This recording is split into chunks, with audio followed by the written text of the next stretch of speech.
Yeah, thanks. I'm super happy to be here. So it's great, especially after a period of not too much travel. So, by the way, I'm assuming people in the back can actually hear me. Yeah, I thought so. I teach 2 big classes without amplification, and they're fine. Maybe some hearing protection in the front, but no amplification in the back. It should be okay. If at any point, like I don't, just wave your arms or something and let me know. Okay, so I'm going to talk today about convex optimization. It's an overview talk. So, and I know, I guess the host is the applied math department. There's probably not going to be a whole lot of applied math, to be perfectly honest. So if you came for math, you're going to be very disappointed. Well, probably depends on where you're sitting. It's awkward to leave right now. Anyway, so you're stuck, right? It's going to be, no, but just be very high level. You know, what are the essential ideas at a very, very high level? And this particular set of slides, I got help from 2 of my current students, Jure and Casper. We could, as long as the fire marshal doesn't come, we could use that. Well, okay, I'll let them figure it out. Okay, so I'm gonna start just for maybe like 10 minutes. I'm just going to talk about optimization. What? Yes. I'm sorry. What was that? I'm too loud at the back. Okay, fine. So. Yeah. Okay. So I'm going to start with about 10 minutes just talking about optimization. And this is like everything I'm going to say, there is no content whatsoever to it, so don't try to think it's deeper than it is. It is not. I'm just going to talk about what is optimization and what would you do with it, right? Just broad categories. Then we'll get slightly more technical later, right? So, okay. So here's an optimization problem. And, I think many of you are experts in this, so I don't want to, go into too much detail. But the idea is you have something you have to choose. Like a great name for this in operations research is it's called the decision vector because you have to decide on it. That's X, right? And you're going to choose this, and then you're going to be judged several ways.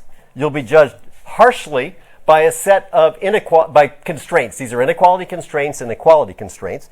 The inequality constraint might be some engineering limit or some legal requirement or something like that. The equality constraints, could come from physics, like that, some balance, right? The amount of energy you're producing is equal to the amount I'm consuming or something like that. Or it could be dynamics of a system, right? And we have a function here. If you satisfy if you violate any constraint, that choice is not acceptable and discussed no further. If you satisfy all the constraints, then you get into essentially a best effort situation. So we'll take any value of f0 of x, but we're going to choose, if it's smaller, we prefer it. So that is the semantics of optimization. That's an optimization problem. And there's lots of variations on this. Like in economics, you would maximize something, or a lot of other fields you'd maximize, utility or expected utility. But if you can do one, you can do the other. You just turn things around. Any real problem doesn't have a single objective. It has multiple objectives. Not a big deal. If you understand this, you understand how to do those as well. So that's just a small perturbation on this. So that's an optimization problem, and I think most of you know this. So now we're going to talk at a just super high level. What do you do? What do you use optimization for, right? And so the first and most literal reading of an optimization problem is this. X represents some kind of an action. It's something you do. Like it could be the trades in a portfolio. It's how much you're going to sell of each thing, how much you're going to buy, this kind of thing. It could be that. That would be a trade vector or something like that.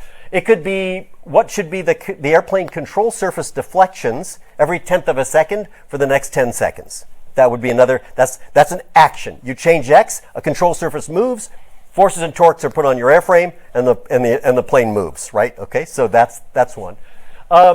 It could be a schedule or assignment. It could be something like you are scheduling a surgery. You have to have an appropriate surgical suite. You need an anesthesiologist, you need a surgeon, this kind of thing, right? So it could be something. So there, X is it's something that actually happens, right? The constraints then either they express things like resource limitations. I only have like 12 operating theaters that are appropriate for this kind of surgery or something like that. I only have 4 anesthesiologists who are free right now, this kind of thing. So that's what the constraints represent. And the objective is very often something that tells you like how well you did. Like in finance, it would be how exposed, how much, what was your exposure to what the things you think, what's your expected return, for example, right? Or how closely does your airplane track a target trajectory? These would be, that'd be a typical objective. I mean, it could also be things like risk or fuel use, something like that. So you're moving a satellite from one place, it's drifted off where it's supposed to be. You're going to put it back on the orbit it's supposed to be on, and you want to, for example, minimize the fuel, right? So this is the most obvious reading of optimization, and it's clear there's a lot of applications of this form, right? Next up is actually another class. This includes, just for example, essentially all of statistics, machine learning, and AI, for example. Here, X is not an action.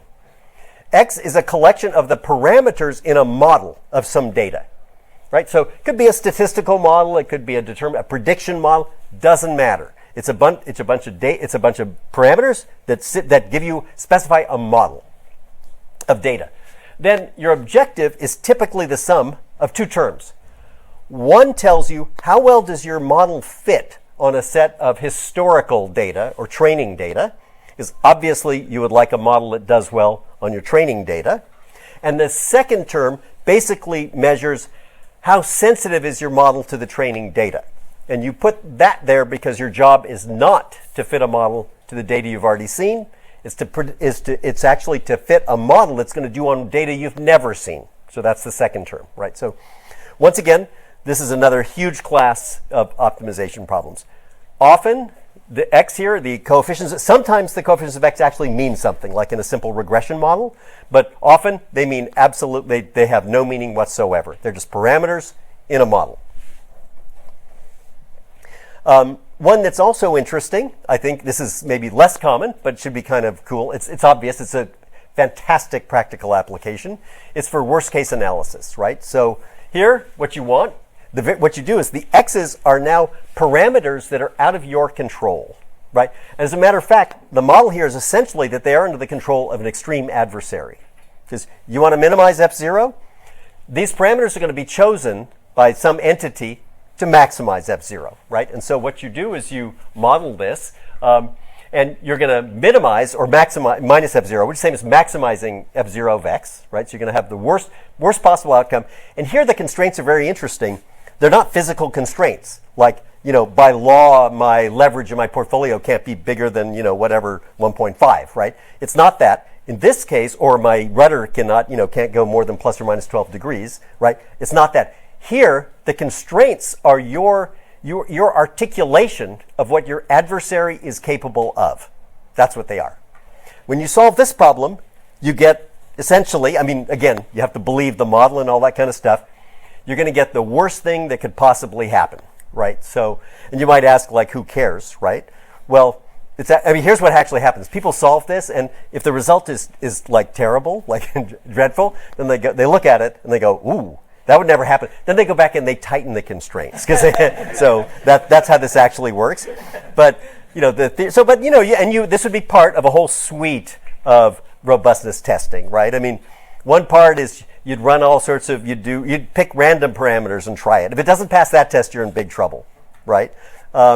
You would do all sorts of stuff. It's very funny because you go to someone and you say, how do you know this works? And they look at you and they go, I've run over 1 million simulations. And you're like, dude, in R20, you have 20 parameters. In R20, 1 million is nothing, right? So this is just in your suite of common sense worst case stuff. So that's one area. Yeah.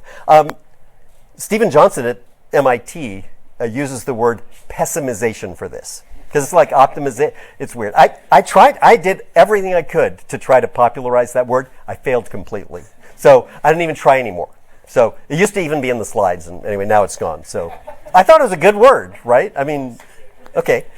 I think he doesn't even care anymore. But anyway, okay.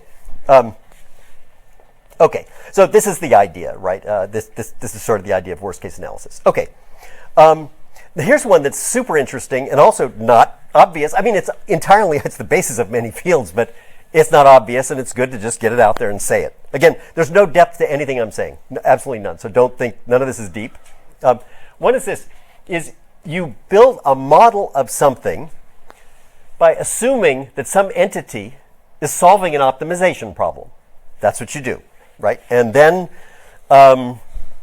you sort of, it's a model, right? It's clearly not right in essentially almost all actual cases. It's not right.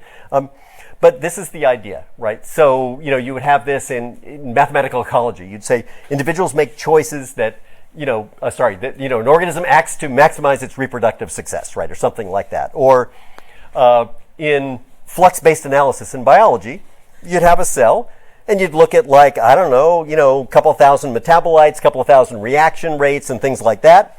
And you'd set up this optimization problem. Oh, by the way, one reaction is very important. It's called cell growth, right? And then the stoichiometry of these. So if each reaction runs at a certain rate, you know how many constituents of each of the metabolites it's sucking in, and you know how many it's pumping out, right? Then you literally assume, you say, well, if you assume it is maximizing cell growth. That's a reaction, right? Now, of course, it's ridiculous, right? What's actually happening inside a cell is biology and chemistry, right? That's what's happening. It's not this. It's completely ridiculous, right? So it has shockingly good track record, right? And I have friends who do this, and I said, how do you do that? He said they solve, like an LP, basically, a linear program. And then they make a threshold, they make a prediction. They say, well, if I knock out these 3 genes, it's going to die. If I knock out these 3, it's not going to die, right? And he said, we don't believe any of that. He said, but then, I sent an email to my postdocs. And then next morning, they tell me. Right. By the way, presumably these are not people. These are like fruit flies or some yield, some mold or something. Anyway, I don't know. So, okay, yeast or something. Okay, so this is the idea. By the way, this is an old idea. It goes back to the 19th century because in a lot of stuff in physics are expressed by variational principles.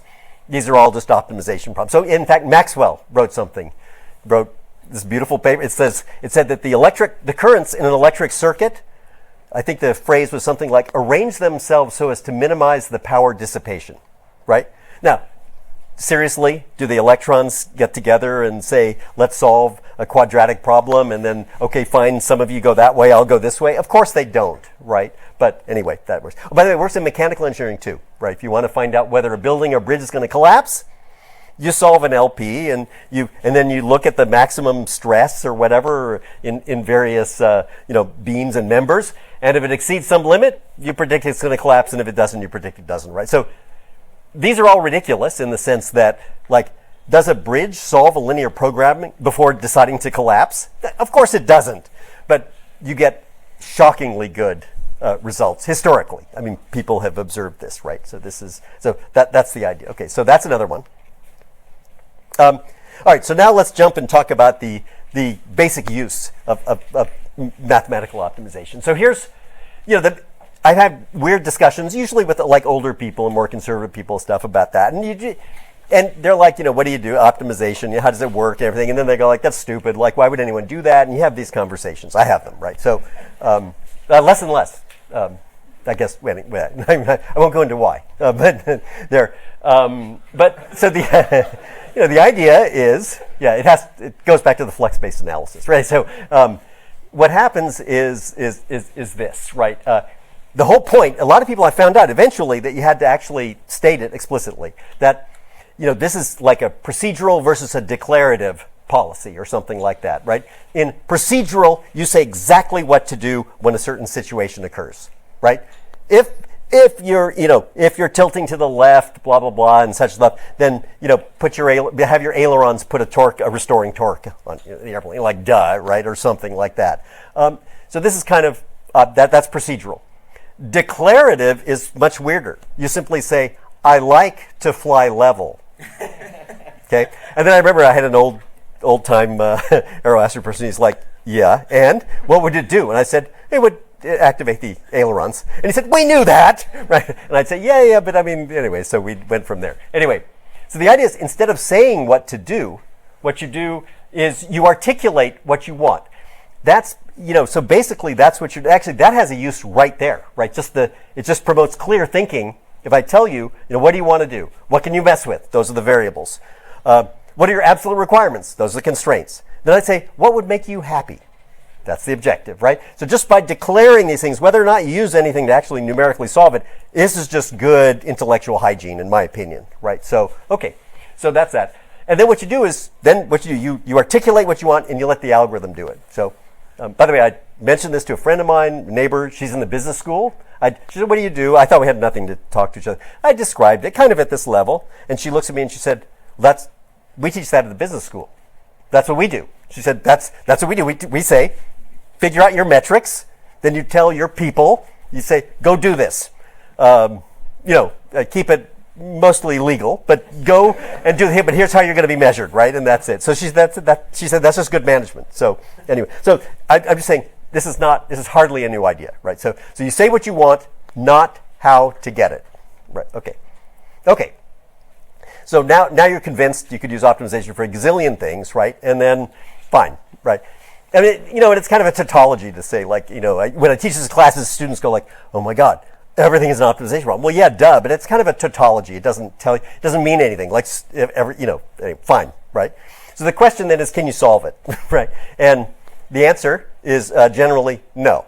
So a little bit depressing. By the way, when you teach classes on this, the way you get around admitting that is you teach for 10 weeks all around. You teach all sorts of different things, and you never quite get to the point. By the time you've said it, you've been honest over the 10 weeks, but what you're really saying is, no, we can't solve these, right? Basically, you talk about local optimization. You get a good couple of weeks, you talk about optimality conditions, and you do, and you never get around to admitting that we can't actually solve them, right? So, okay, fine. And you know what? This is not a big deal because the entire industries are fueled by optimization.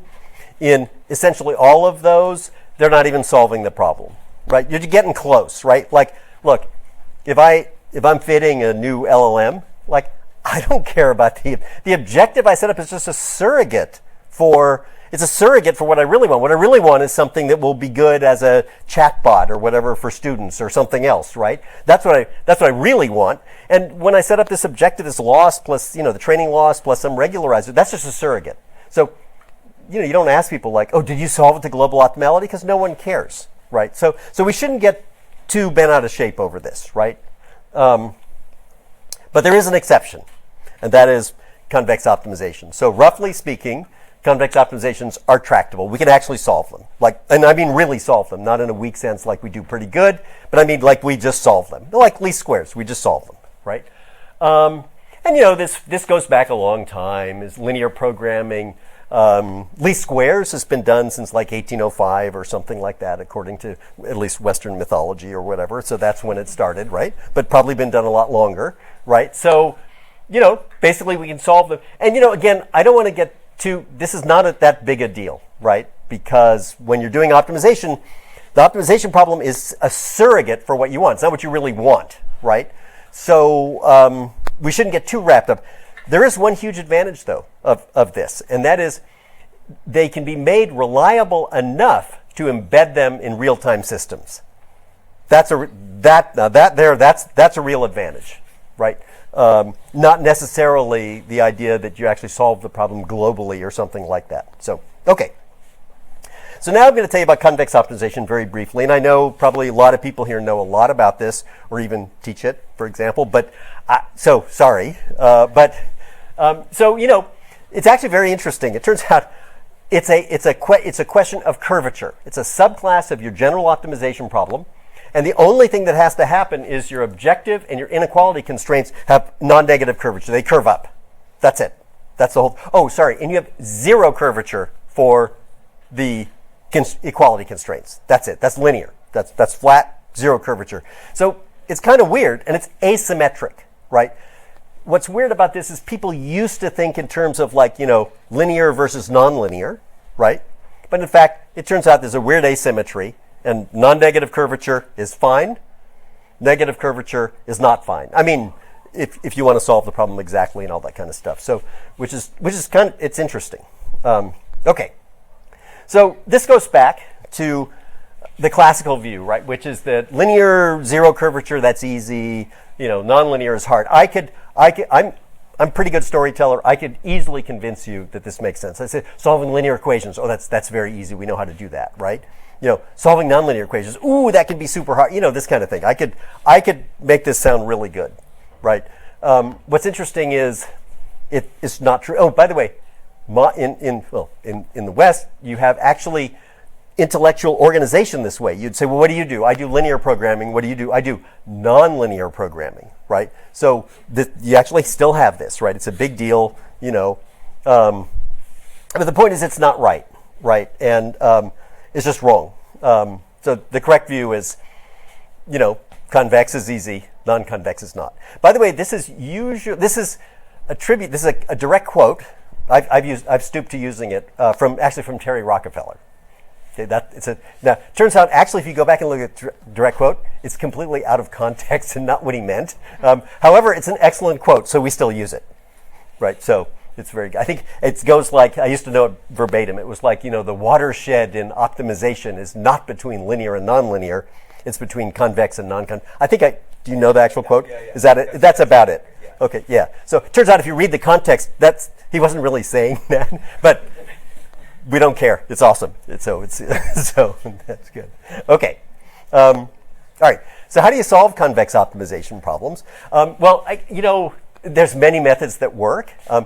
I used to go around and give talks about things in lots of different areas: circuit design, machine learning, control, stuff like that. And I'd talk about using. So I'd say, well, that's a convex problem, so we solve it. And people would say, how do you solve it? And I would actually just mess with the audience. I'd say none of your business. They'd say, but how did you use Nesterov acceleration, or did you use conjugate gradients, or you did this? I know what you did, projected gradient. And I'm like, I'm not saying. And finally I'd say, I'm not saying because that's not the point. I know 50 ways to solve that, and they would all work. So, later after the talk, I'll tell you which one I use, but I'm not going to tell you. And that's not the point, right? So here, the point is they're just solvable. They're terminal state if you're doing a reduction, right? So, interior point methods work well, first order methods, all these kind of things. Maybe the most important point is this: they don't require an initial point or babysitting, or that, you don't have to someone say, oh, my machine learning thing is jammed. Go get Bob down the hall. And Bob comes and says, oh, your mini batch size is wrong, or your learning rate is this, or oh, you shouldn't be using that. There's an option to add them. You're like, whatever. So the nice part is, it doesn't work that way. It just works, period. Of course, that's actually a lie, but it mostly works, right? And anytime when you really need it to work, literally all the time, we can arrange for that, right? You find a problem, you need to solve it with reliability 1.0, it can be done, right? So, which is kind of cool. And I'll talk later about code generation, right? They can do this. So this is great for embedded stuff. Okay. Application areas, there's tons. I've already talked about a bunch of them, so I'm not going to go through it. But it goes through lots and lots of areas. You use this kind of stuff, right? So I won't even go through the list, but this is kind of this is a long list, right? Okay. So now I'm going to say something it's about, again, probably many people know about it, but if you don't, I'll say something about it. We have a new development, and again, it's not new at all. It's undergraduate CS material.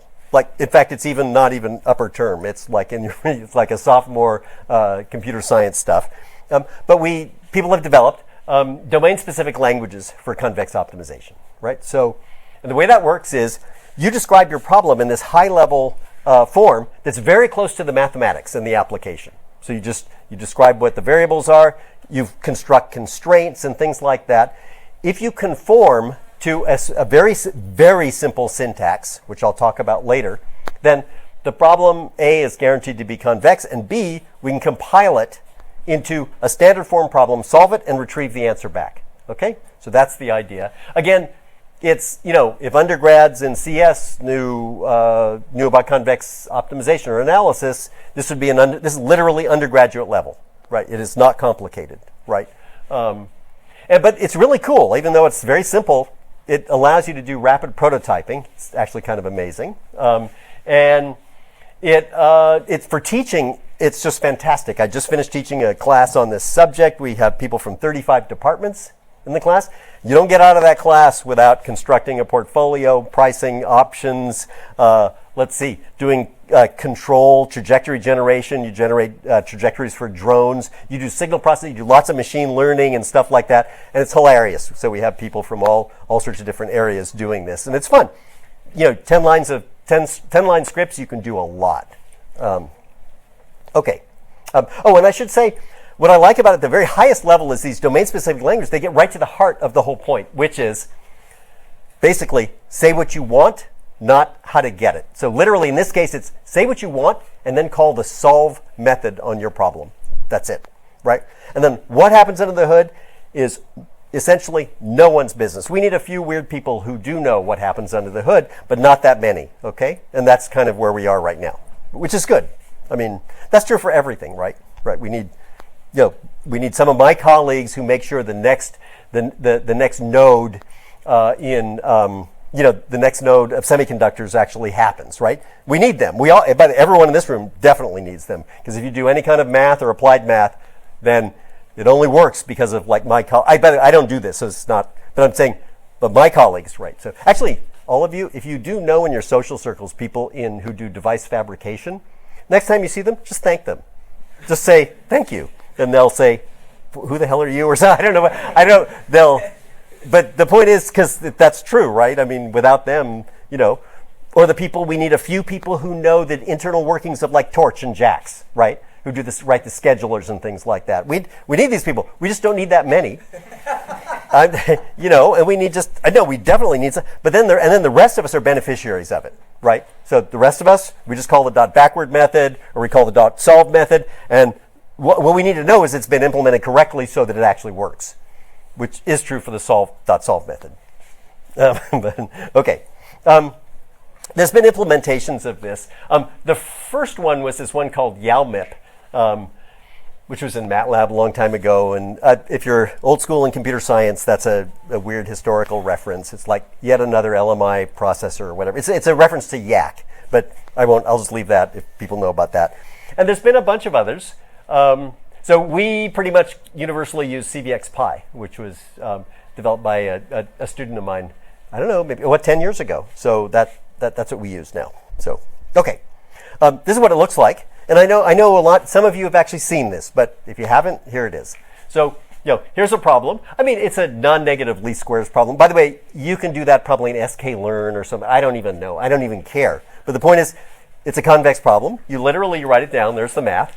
And then the idea is that the code looks just like the math. And this is exactly what we want. This is what we want. We want you to be able to write down math. And by the way, current LLMs can do a very good job of generating like CVX-Pi code. I mean, it's shocking. Sometimes off by one an index or something, but it's otherwise amazing, right? So, okay, so this is the idea. You want the code to look like the math. Okay.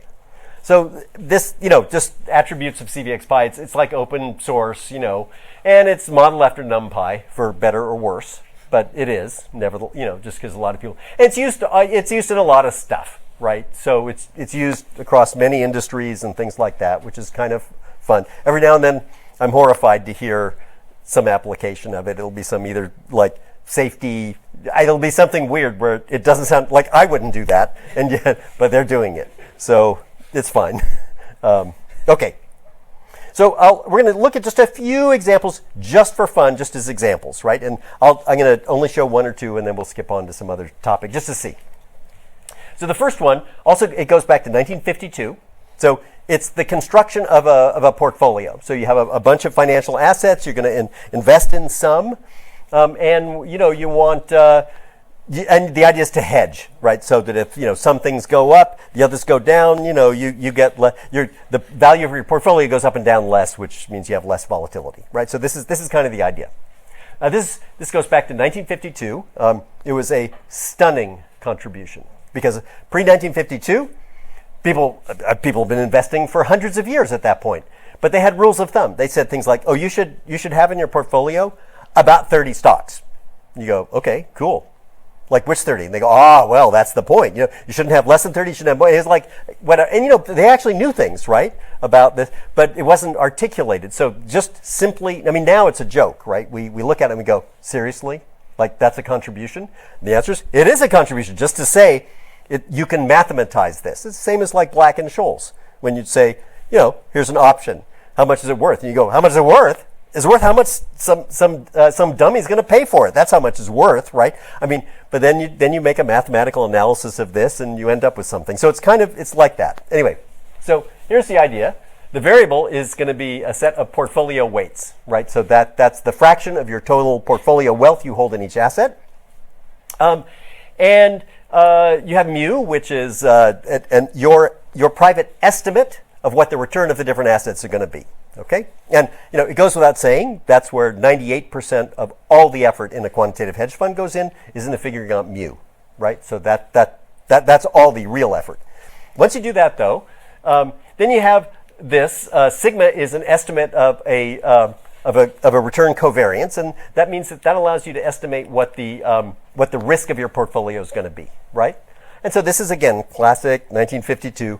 What you do is this is called the risk-adjusted return. So mu transpose W minus gamma, and gamma is called the risk aversion parameter, which makes perfect sense.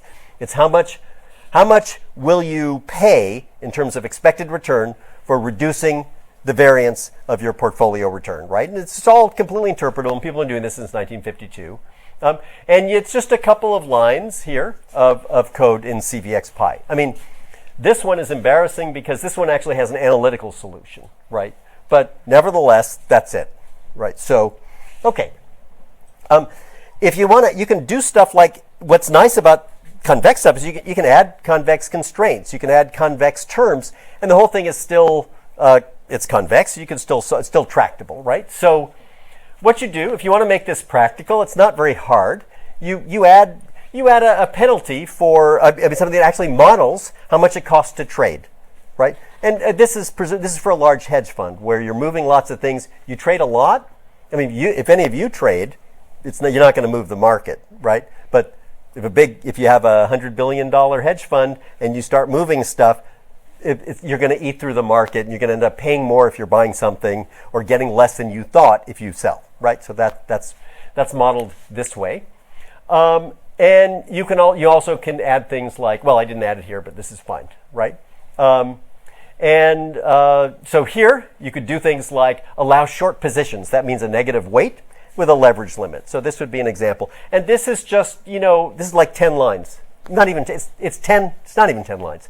It's 10 lines with a lot of comments and stuff like that, crystal clear in CVXPy, right? So that's what that is. So it's not even 10 lines. It's essentially, it's just a handful, right? So that's it. But if you could put in some other stuff. I should add, what's nice about these DSLs, they reflect how I actually think about optimization. I actually think of them in an object-oriented way, right? So for example, I don't know, let's see. Here, W is a variable. You declare a variable. Then your risk is an expression, right? Which is, it's not a number. Doesn't have it's not a number like 0.3 or 0.2 or something like that. It's an expression, right? We've overloaded various things like this multiplication here or something like that, or inequality between two things. We've overloaded it to turn that into a constraint, right? So that's how that works. Anyway, all right. So that is Markowitz, and surprise, surprise, something like this would actually work, right? And actually this very funny, anthropologically I could say something about this. To this day, people in mostly academic finance are still saying things like, oh, Markowitz doesn't work because, the parameters might be wrong, right? They're still saying this, right? Nonsense, right? Come on, if we did that in real fields like let's say control engineering, airplanes wouldn't fly. Like everyone knows that, right? People with statistics know that. So they added, statistics, they added regularization, and now it works, right? In control, we know how it works. So I find this very, very weird. But all I'm saying is 10 to 15 lines of code, and you're actually doing really very well with as a portfolio construction method. Okay, so I'll go on. Let's see. I think I'll do one other one. I'll do one from like mechanical engineering or something, whatever, however you want to call this, right? Control maybe. So here I have a couple of, I have three masses connected by, a spring and a damper, right? And I can only apply two tensions, right? So I can only pull. I can't push things apart. I can pull, right? And so the goal is to move from one steady state to another, right? Now, by the way, you might ask why would you build something with springs? You don't build it with springs. A spring and a damper is a model of something that you tried to make stiff, but it's not quite, because we're going to push it so hard that it's going to actually turn into a spring, right? So that just if people were curious, right? Okay, so what we're going to do is we're going to try to move this, and this would be the kind of thing, I was trained in like optimal control, and there's a lot of theory about that, and people say, oh yeah, Pontryagin maximum principle. This, you probably couldn't solve this. So did you take that class? No. Did you teach it? Do you teach it? No. Okay, fine. Why are you laughing then? Because it's kind of true. Okay, fine. Yeah, so it's okay. I mean, look, the point is, it was great. 1947. It was like completely awesome to actually solve this problem, and you had to go through like 20 pages of like algebra and stuff like. Anyway, you do it. But the point is, the modern way is you just say that's a convex problem, right? But the nice thing about that is it'll work if there's 22 actuators. The state has dimension, 55 and all that kind of. It just works, and so you shouldn't worry about it anymore. So this is the idea, and here's what you end up with, right? So you discretize the dynamics. This is not complicated, and above you have the optimization problem you solve, right? And then down below you have the CVX pi, and the details don't matter. The point is though that they're very close, and that there's nothing hidden in that code. That's literally the code for it. It's that simple. And then here would be like the results, right? So you're gonna take it from one equilibrium. I guess they're all at the same position, and you're gonna do something like move one and move one a little bit to the left and all that sort of stuff. And that's the equilibrium, the target equilibrium. And you do this in whatever 3.5 time steps. And there are the tensions you apply right over here, right? And so it kind of makes sense. If you're going to move these two closer, you have to apply a tension, right? And then, but it's kind of, it's weird, right? So, and by the way, this is true for a lot of things, right? If you use optimization to get a turn through a waypoint on a plane, right? You're going to get a better turn than actually any pilot can do, right? Pilot do really well. You're going to come out of it going a few knots low. You might lose 15 meters in altitude, something like all sorts of stuff. It's going to be good. I'll say that. But this will just beat it. It just and then these are simple things with 12 states and stuff like that. So, okay. So, I'll skip that. And I'll just show one more example. This is residential energy management. So, this is a super simple one. You can solve, the whole point about all these is this will all scale, right? But I'm going to show you the simplest possible thing is, I don't know, I have a utility, I have some PV panels on the roof, I have a load, I have a battery, and my battery has a capacity, and I want to know, how should I serve the load? I could use solar, I could discharge the battery. If I have more than I need, I could charge the battery. I can use the utility if I have to, and so on. So this is it, and this is the whole thing. And here I'm not going to sell power back to the utility just to make it simple. So that's what this looks like. And then you would have something like this. You just write literally 10 lines of code, not even 10, right? And you'd have something like this, and I think this was actually, I can't remember, but it might have even been taken from my house or something like that. I can't remember, but anyway, so here it is. This is like a picture of a load. The orange is the solar, right? And then the prices are a very typical off-peak, peak, and shoulder pricing system, right? And we all kind of know what we want to do, right? You use the battery to shift load from the high peak to this, and if it's low and your battery's low and you didn't have a lot of solar, you use the utility to charge your battery. We know all this, and that's, by the way, how a lot of these systems work right now. They literally work with a case and switch that says, if the solar is more than the load, serve the load, take the excess, charge the battery. Unless the batteries is empty, then you have to curtail if the battery's full, you have to curtail the PV, right, everybody? So you'd have like a whole bunch of cases and switches and stuff like that. But here you do that. And then you can, in CVX-Pi, you just literally write this down like that.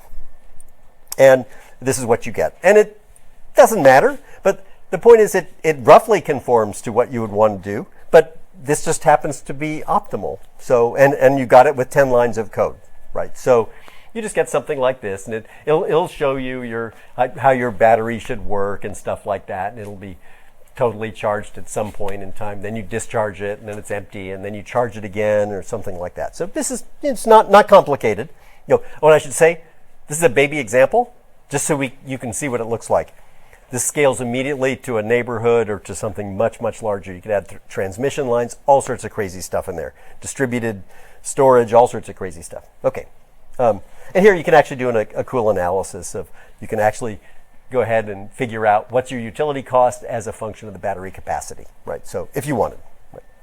Okay. I'm going to say a little bit about disciplined convex programming. So what it comes down to is this. You say, okay, I want to do convex optimization. Well, the most obvious thing is you have to learn to recognize convex functions and, convex functions, let's just say. That's it. So what functions are convex? It's not, to be honest, it's not obvious until you've trained a little bit. It's not obvious, right? So, you could either verify the definition. That's a very bad idea in some cases. You can use calculus. That's an even worse idea, except for incredibly simple things, right? But the right way to do it is to do it as a calculus. And a calculus means it's constructive. It means you learn 10, 20, 50 basic functions that are convex. They're all very simple, right? And then you learn operations that preserve convexity when you put them together, right? So that's kind of the idea. So, and it turns out there's really only one rule you need to know, which is very cool. There's only one. So when we teach it to human beings, we say things like, look, we go slow, and we say, look, if you add two convex functions together, the result is convex.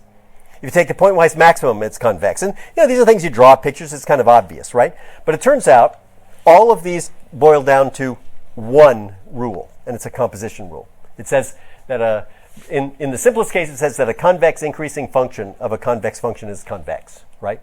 The more complicated version looks like this. It says that when you have a composition, then that if the outer function is convex, the whole composite will be convex, provided, and now you walk through the arguments, and for each one, if the argument is affine, that means convex and concave. It means zero curvature. Nothing. You skip to the next one.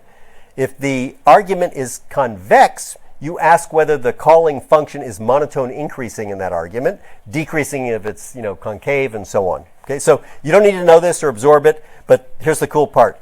There's one rule, one and only one. This is the core of things like CVX-Pi, right? So they work with one rule, which is actually a very interesting thing. I mean, actually, I think from a mathematical point, it's very cool, because basically, if you did this, if you wrote some crazy custom code, there'd be 50,000 lines. It said, oh, when you see maximum, do this, blah, blah, blah, blah, blah. Oh, if you see this, there's some special line of code. First of all, it would look like it worked. It would often work, but it would probably be wrong. You'd never catch the bug. So this is a great example where the code follows the math. And the result is, A, the code is unbelievably simple, number one. Number two, it has an extremely high probability of being correct. Right? Including to the point when we'd find things where we thought something was wrong, and we'd look at it and we'd realize it was right and we were wrong. So like crazy corner edges cases where we'd say, that's not right. You'd look through it and you'd like, okay, it's right, not us. So there's still bugs, by the way, but still. Okay. So I think I won't go through the example just for time, but you end up making a parse tree to do this. And then this is how it works, right? So disciplined convex programming, you declare variables, you form expressions following these rules. Each has to conform to this one rule. So that's what I'm saying from a computer science point of view. This is like first year stuff, right? There's one rule it has to match in the syntax, right?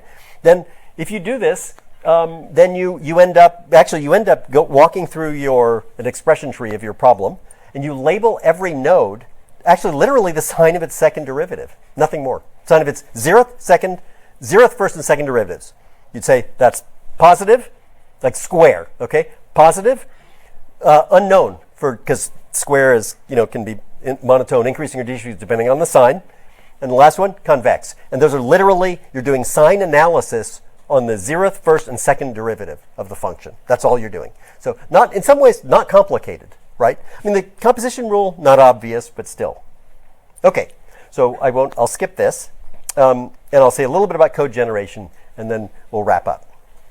Okay, so the idea there's a lot of applications where you just solve this once. If you're doing design, you just solve you solve this, you look at it, you fiddle with parameters, you like it. You're fitting a model, right, in machine learning. You solve a bunch of things, change a bunch of hyperparameters, do some, cross-validation out of that. And then finally you say, okay, that's my model, right? That's my prediction model. That's fine, right?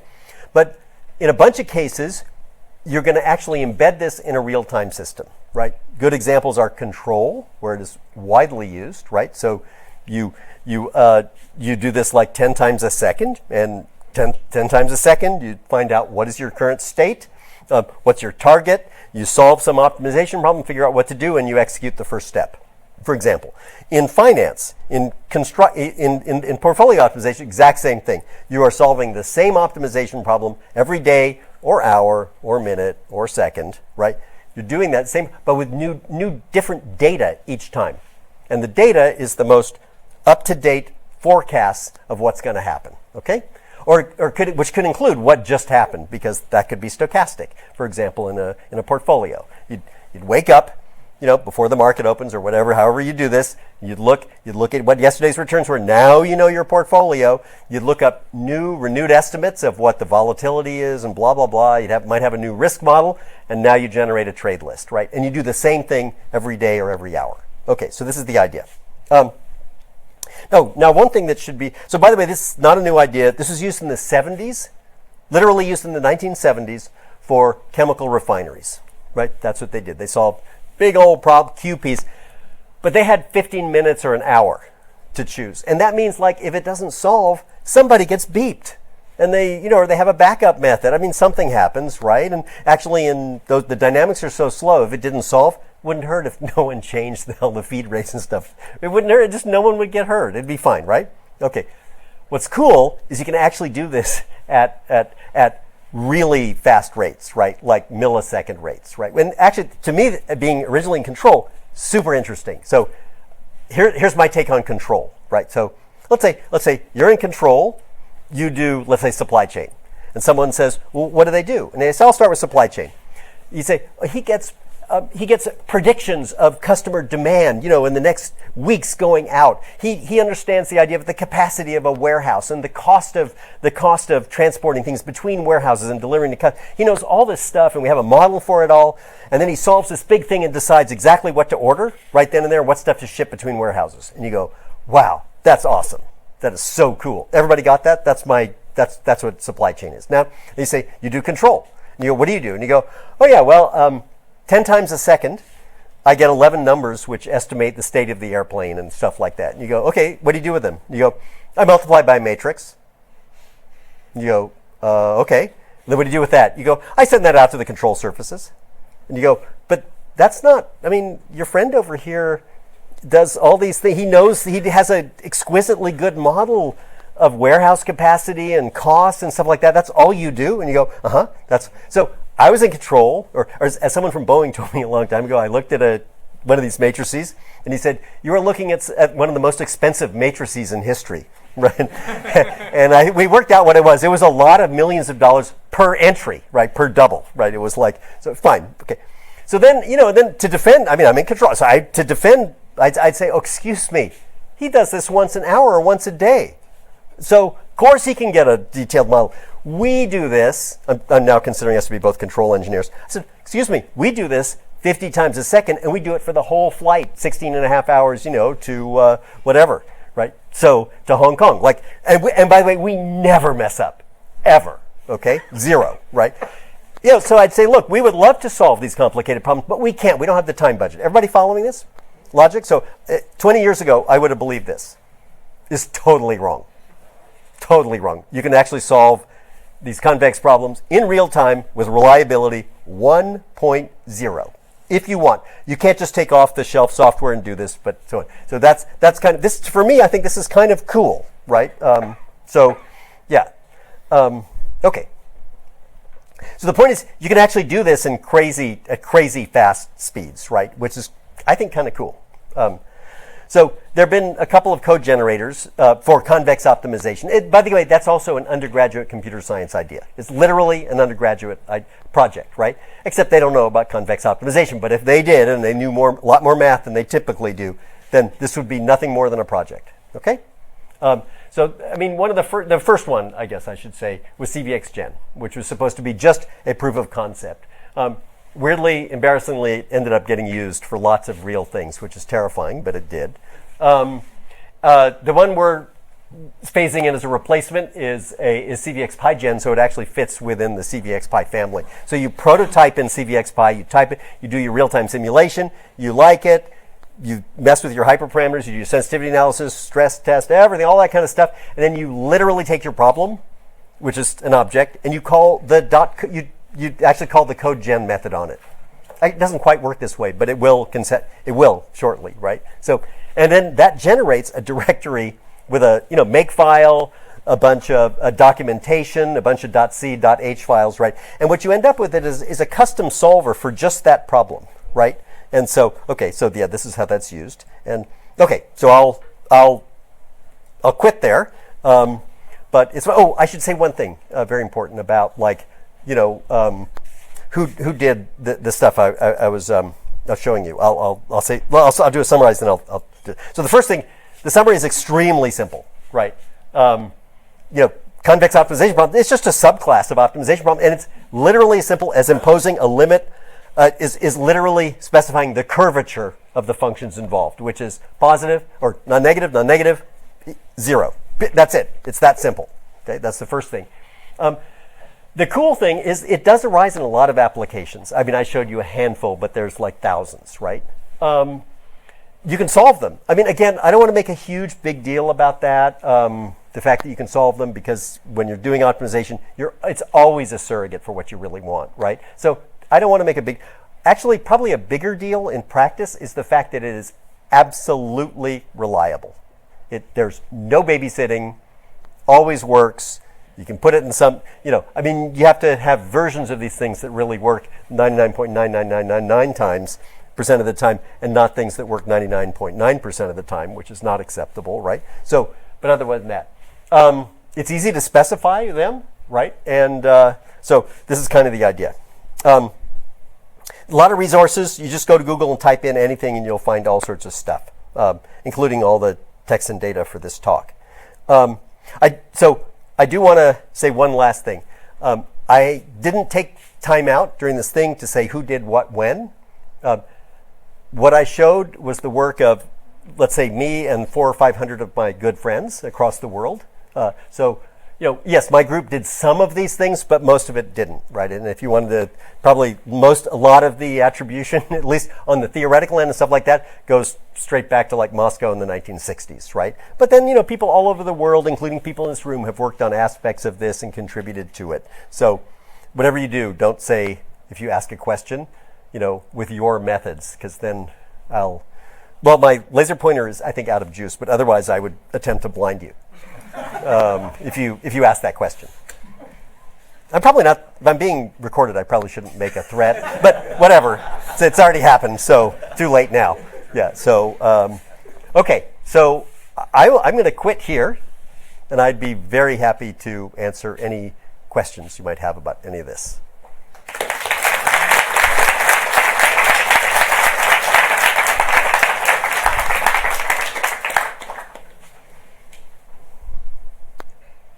Yeah. I have one. That was an amazing talk. Thank you so much. I don't know much about this, but one of the things that would stress me out, I think, is thinking about, lots of places with nearly zero curvature or saddle points or something like that. I don't quite understand all the definitions, but why doesn't that happen a lot? And how can you make me feel very relaxed about probability one functionality of my Okay. when that might happen? Great question, because you're asking even You claim you don't know that much about it, but I don't believe you. But so, because the question was too sophisticated. Sorry. Well, I think about neural networks. Okay, that's fine. Okay, so yes, so it is always, it's very often the case that a practical problem will have a very flat region, right? And by the way, the semantics of a solver is it is only required to give you one solution, right? Period, right? So that's it. So then you'd say, well, then I don't like it because I call it again and it might move a lot. So it turns out, if stability of the solution is important to you, it usually is. What does that mean? Stability of the solution means if you perturb the input data, does the solution fly around a lot, right? So if that is a practical requirement for you, it's extremely simple. You add a little bit of quadratic regularization and it's done. And it's quite stable, right? And in fact, so actually what's interesting is a lot of people say when we find out that there's a whole bunch of things that are nearly optimal. This happens in finance all the time. Suppose you have a bond portfolio. They don't depend on that many things. So there's like tons of portfolios that are all like really quite good. A lot of people say this is terrible because I don't know what portfolio. I think it's excellent because it means now I can add more constraints. I can say, fine, then I would like to be neutral to this or neutral to that, or I'd want this, or try to make try to make it diverse across regions or something. So you just add stuff to it and you get this. So the phenomenon you described can happen and it does happen, but not only is it easy to take care of, it's fun and awesome because you get to impose secondary constraints on it. So yeah, but our landscape is very different from neural networks, right? Ours look like this, right? And if it's flat, it's flat. Yours look like this, right, all over the place, like that in some 500 billion dimensional space. So, yeah. Sure. Yeah. You talked about the Markowitz portfolio, Mm-hmm. and then you showed the results. One line says that it makes you a lot of money. The other one, you lose money. Mm-hmm. What are the two? Okay. So one was a naive implementation.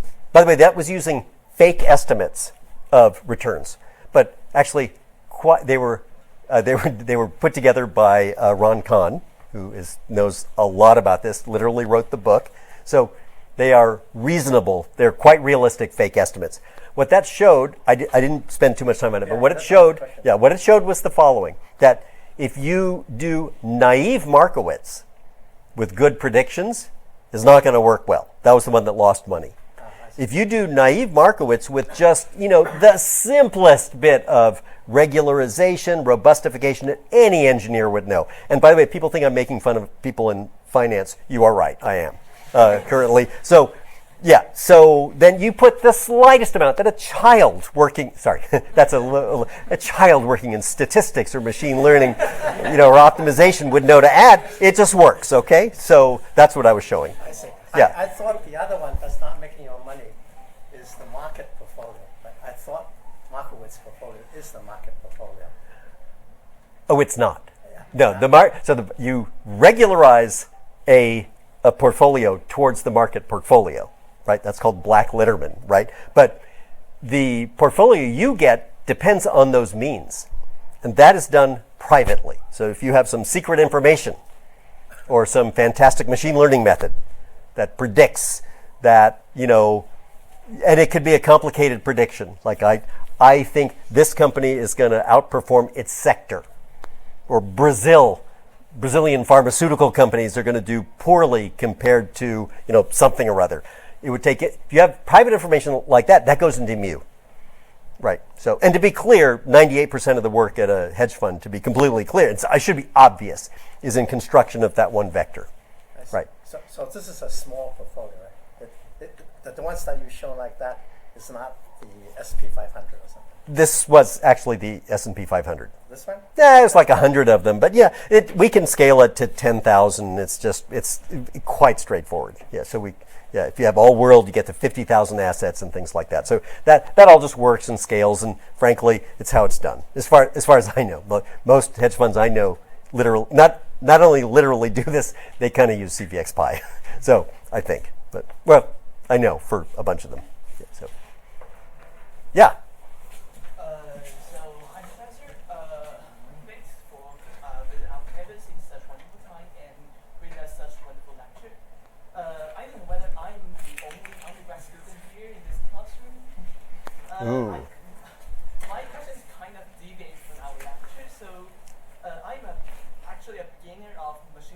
So is there any like simplified examples, models for me to like learn about? And I mean like, is there any recommended materials? I know, of course, there's one material that I must read is your convex optimization.